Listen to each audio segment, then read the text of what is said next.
ጠበቃዋም ይደውልና ስለ ባሏ የሆነ ነገር ስላለ በአካል እንዲገናኙ ይነግራታል። እሷም ሮጣ ወደ ጠበቃዋ ትሄዳለች። ነገር ግን ጠበቃው ብቻውን ነበር። እሷም ባሏ የት እንዳለ ትጠይቀዋለች። እሱም ማናገር ፈልጋለሁ ትለዋለች። ጠበቃውም የፍቺ ወረቀት ይሰጣታል እና ማንንም ማግኘት እንደማይፈልግ ይነግራታል። እሷም የፍቺ ወረቀቱን ቀዳ እኔ የሰራሁት ስህተት በዚች ዓለም ላይ ያለች ሴት የምትሰራው ነው፣ የሰራሁትንም ያደረግኩትንም ተዛንጅዣለሁ፣ ለምንድን ነው ይቅር ማልባለሁ ብላ ትጮህበታለች።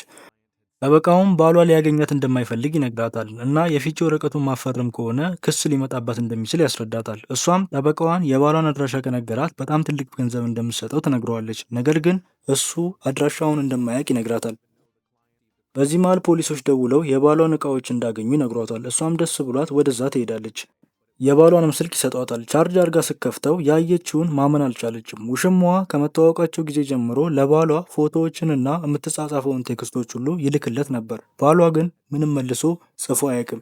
ባለቤቷ ከከዳችው ቀን ጀምሮ እያንዳንዱን ነገር እንደሚያውቅና እሷ ጋርም ምንም አይነት ስሜት ሳያሳይ ሲታገሳት እንደነበረ እና በጣም ብዙ እድል እንደሰጣት ትረዳለች።